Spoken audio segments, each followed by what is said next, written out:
नमस्कार दोस्तों। आपको पता है कि चाइना के ऊपर हमेशा से इल्ज़ाम लगता आया है कि वो अपने कंपनीज़ को काफ़ी ज़्यादा सब्सिडी प्रोवाइड करती हैं, जिसकी वजह से वहाँ की जो कंपनीज़ हैं काफ़ी सस्ते माल में यहाँ पर बाकी देशों को एक्सपोर्ट करती हैं। और इसी की वजह से आज आप देखोगे तो चाइना के द्वारा बहुत बड़े स्तर पर पूरे विश्व भर में एक्सपोर्ट किया जाता है और उसकी वजह से चाइना के पास जो आज रिजर्व है वो काफ़ी ज़्यादा हो गया है। अब यहाँ पर एक बहुत ही इंपॉर्टेंट जजमेंट आया है रिसेंटली।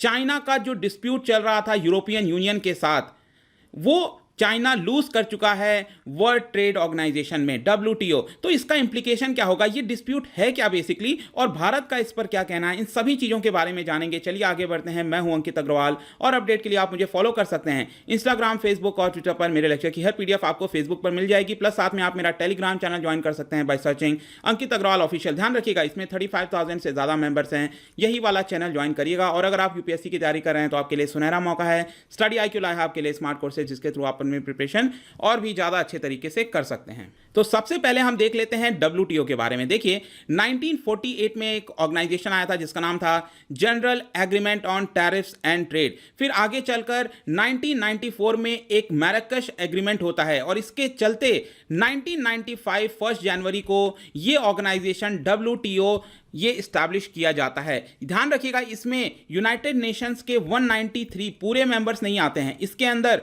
टोटल इस समय 164 मेंबर्स हैं WTO के।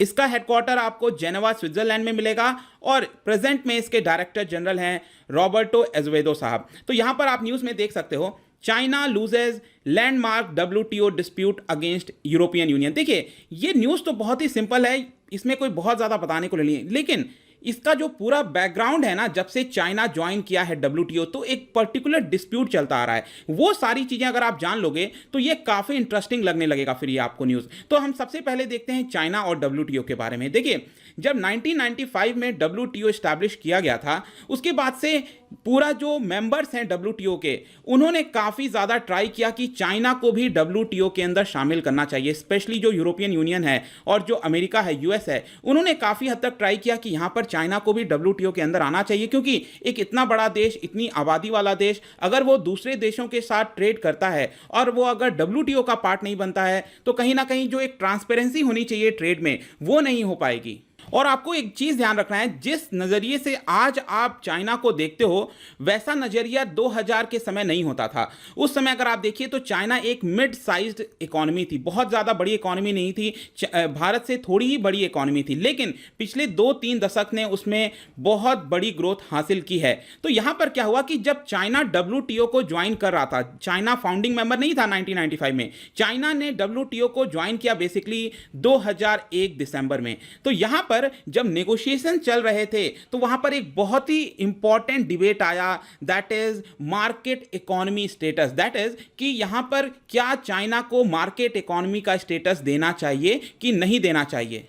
अब ये मार्केट इकोनॉमी स्टेटस क्या होता है, इसके पहले आप समझ लो कि ये नॉन मार्केट इकोनॉमी क्या होती है। देखिए मार्केट इकोनॉमी हम किसको कहते हैं, हम इकोनॉमिक्स जब भी पढ़ते हैं तो मार्केट इकोनॉमी का मतलब हुआ कि यहां पर जो सरकार का रोल है वो बहुत मिनिमम रहेगा, जिसको हम कहते हैं ना मिनिमम गवर्नमेंट मैक्सिमम गवर्नेंस। सरकार का मेन काम क्या है, सरकार का मेन काम है कि रूल्स एंड रेगुलेशंस को फॉर्म करना और सब कुछ मार्केट के अकॉर्डिंगली छोड़ देना। जो सप्लाई और डिमांड है उसके हिसाब से मार्केट चलनी चाहिए। सरकार का काम बिजनेस करना नहीं है, सरकार का काम यह देखना है कि क्या जो प्राइवेट पीपल बिजनेस कर रहे हैं क्या वो सही से सही रूल्स रेगुलेशंस के साथ कर रहे हैं कि नहीं कर रहे हैं, उसी को हम मार्केट इकोनॉमी कहते हैं। तो यहां पर इंटरनेशनल पैरेलल्स में अगर आप देखेंगे तो नॉन मार्केट इकोनॉमी का मतलब यह होता है कि यहां पर जितने भी फैक्टर्स ऑफ प्रोडक्शन हैं, मतलब कि गुड्स एंड सर्विस प्रोड्यूस करने के लिए जितनी भी चीजों की आवश्यकता पड़ती है, जैसे कि लैंड, लेबर, रॉ मटेरियल, जितनी भी चीजें होती हैं उसको मार्केट के हिसाब से कंट्रोल होना चाहिए। यहां पर सरकार को कंट्रोल नहीं करना चाहिए।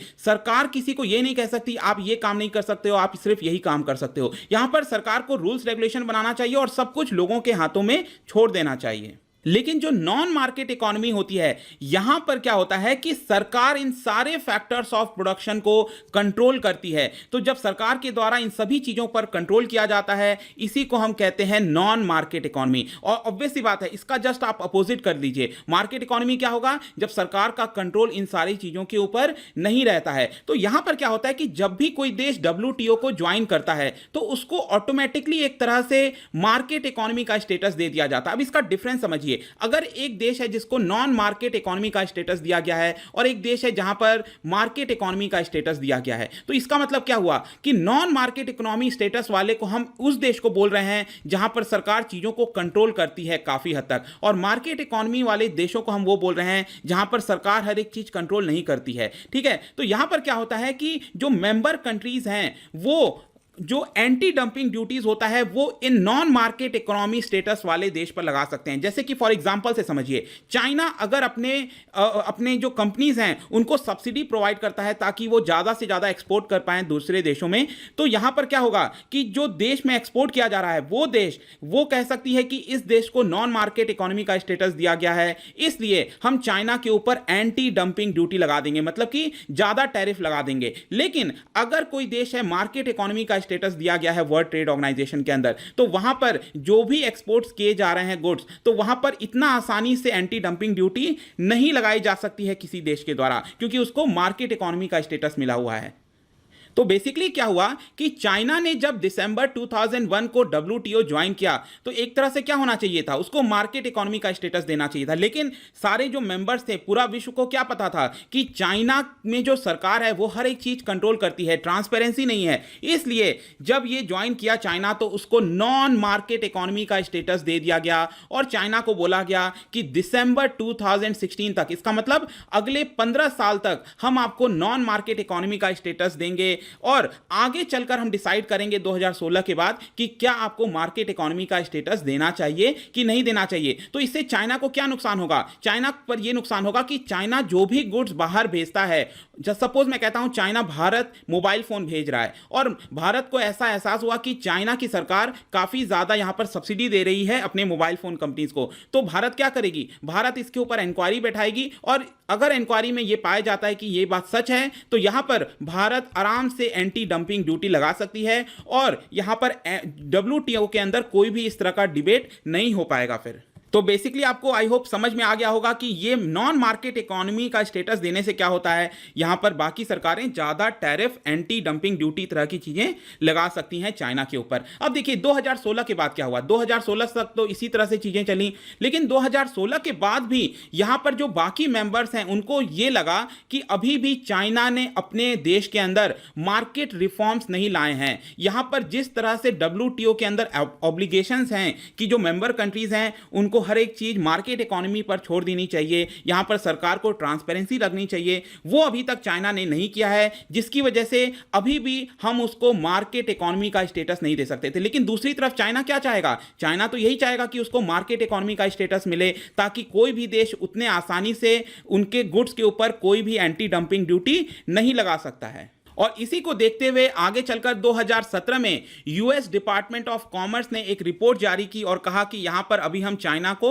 नॉन मार्केट इकोनॉमी का ही स्टेटस देंगे, उसको मार्केट इकोनॉमी का स्टेटस नहीं दे सकते हैं। और वैसे ही जो अटलांटिक ओशन से रिलेटेड जितने देश हैं उन्होंने भी यही कहा। इनफैक्ट 2017 में यूरोपियन यूनियन का जो पार्लियामेंट है उन्होंने भी चाइना को मार्केट इकोनॉमी का स्टेटस देने से मना कर दिया। अब आप सोच रहे हो कि भारत का इसके ऊपर क्या पोजीशन था, तो let me tell you, Bharat का भी लगभग यही पोजीशन था।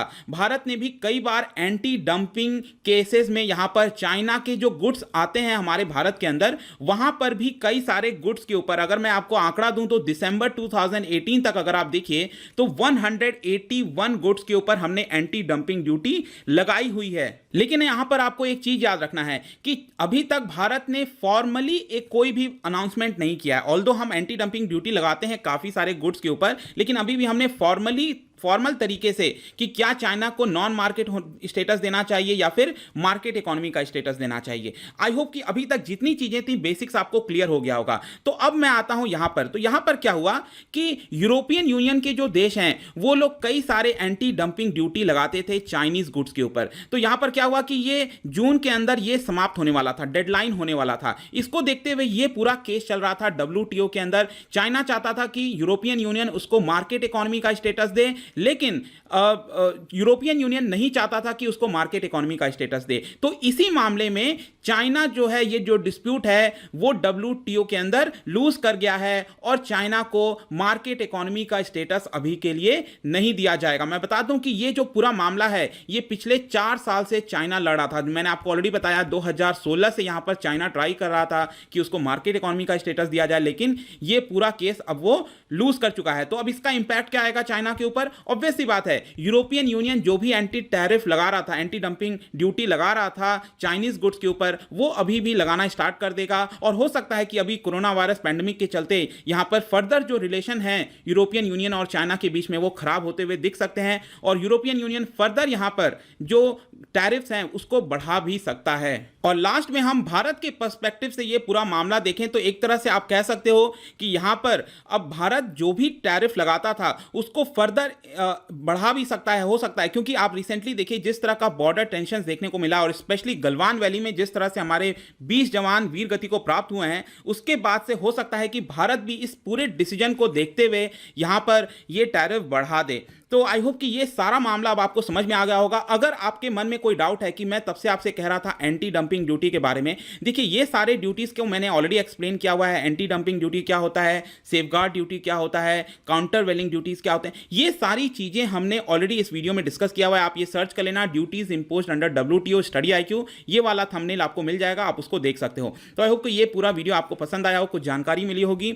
मुझसे अगर आप इकोनॉमी पढ़ना चाहते हैं, कोई भी कोर्स लेना चाहते हैं, तो आप स्टडी IQ ऐप पर जा सकते हैं, वहां से परचेज कर सकते हो। यहां पर अगर कोई कांटेक्ट करना है तो आप मुझे डायरेक्टली इंस्टाग्राम पर कांटेक्ट करिए इस आईडी पे। यहां पर भी मैं डेली एक MCQ डालता हूं अपने स्टोरीज के अंदर, आप जाकर वहां पर प्ले कर सकते हैं। मिलता हूं आपसे next time, till then thank you very much, see you soon.